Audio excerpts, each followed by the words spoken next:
Good morning to my friends and family, and welcome to this episode of Jim's 5am Club.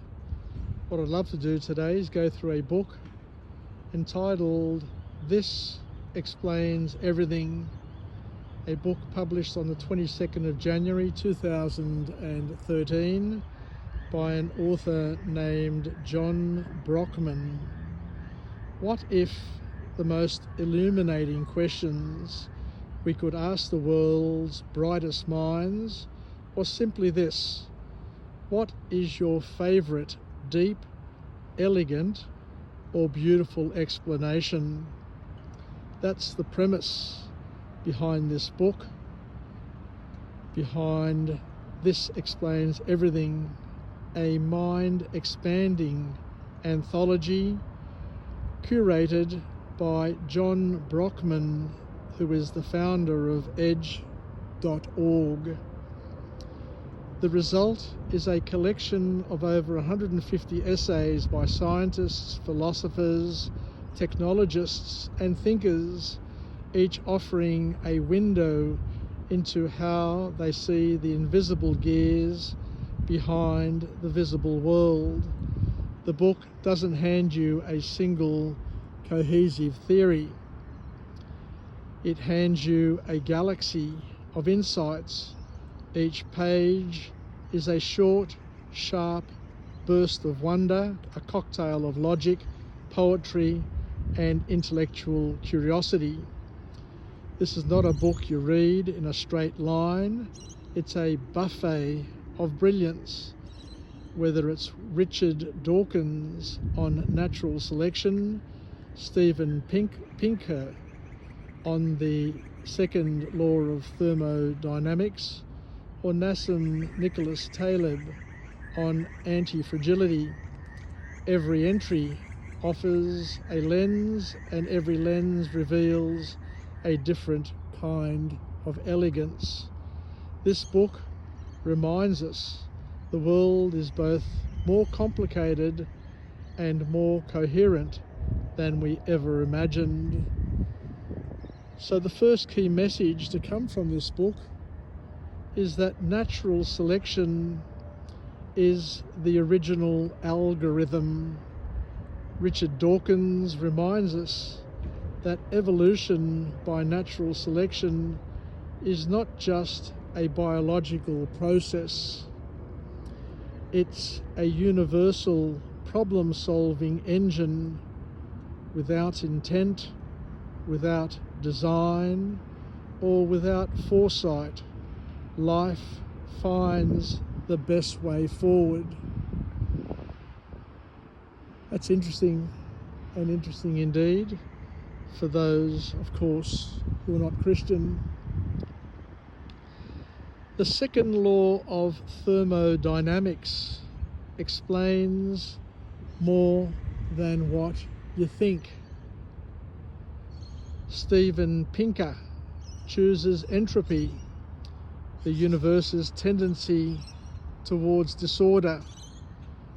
It explains, in his words, aging, decay, inequality, even why we feel like a constant battle is raging against us and the rest of the world, and that we're often feeling like we're swimming and battling against the tide.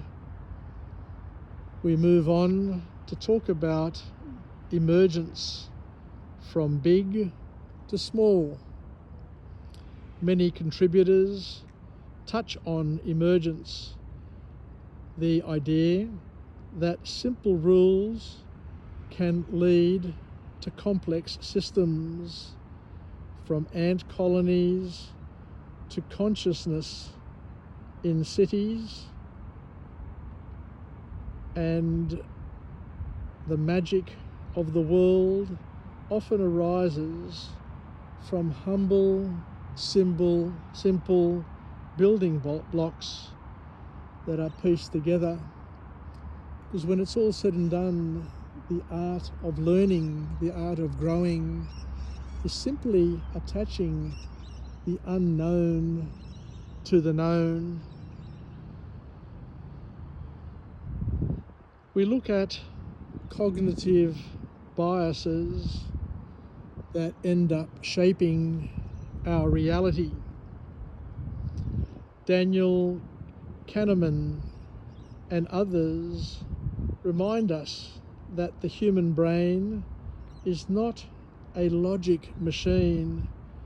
It's basically a shortcut generator.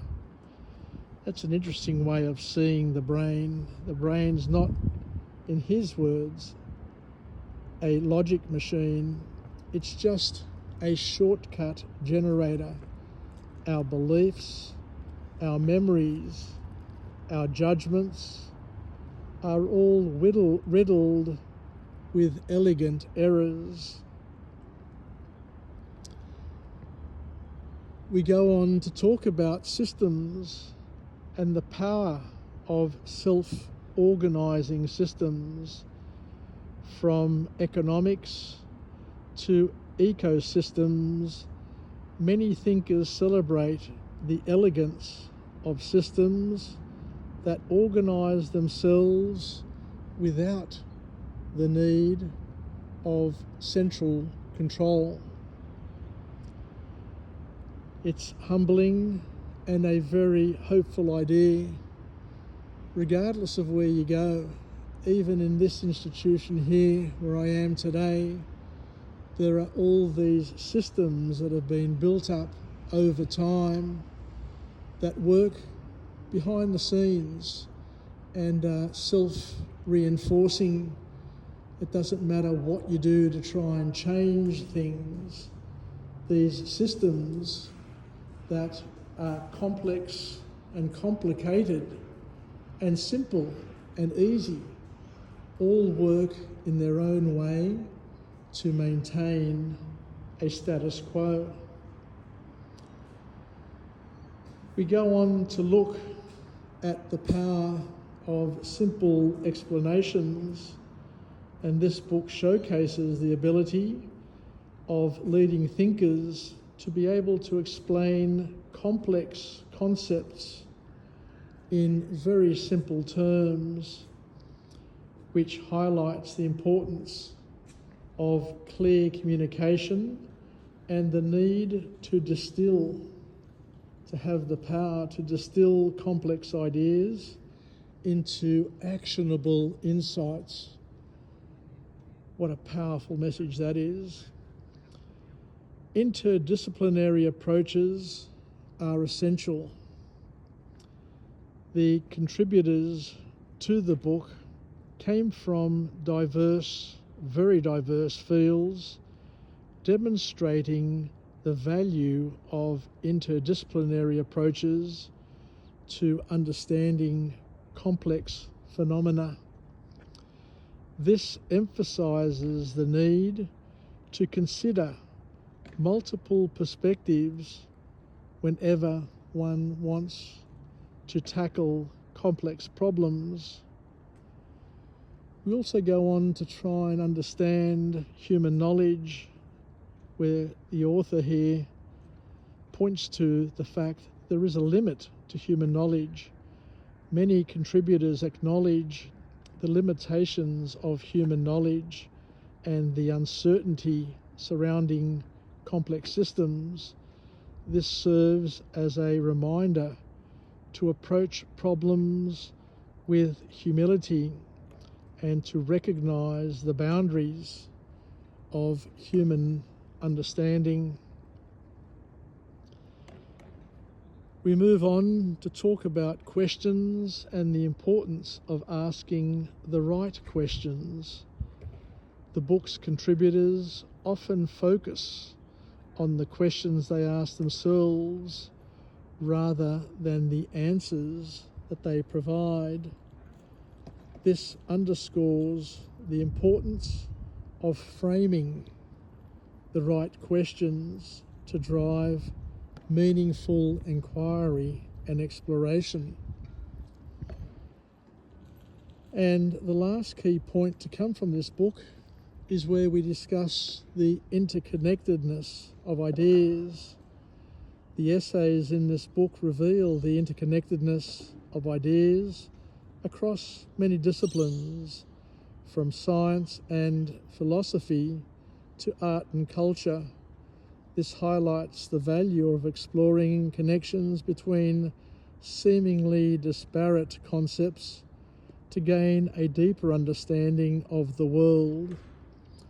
This book, entitled "This Explains Everything," is not light reading, but a deeply rewarding journey. It invites you to flirt with physics, dance with biology, and debate with philosophy, all in a single afternoon. It's a book best read slowly with a pen in hand and Google close by. You won't agree with every idea.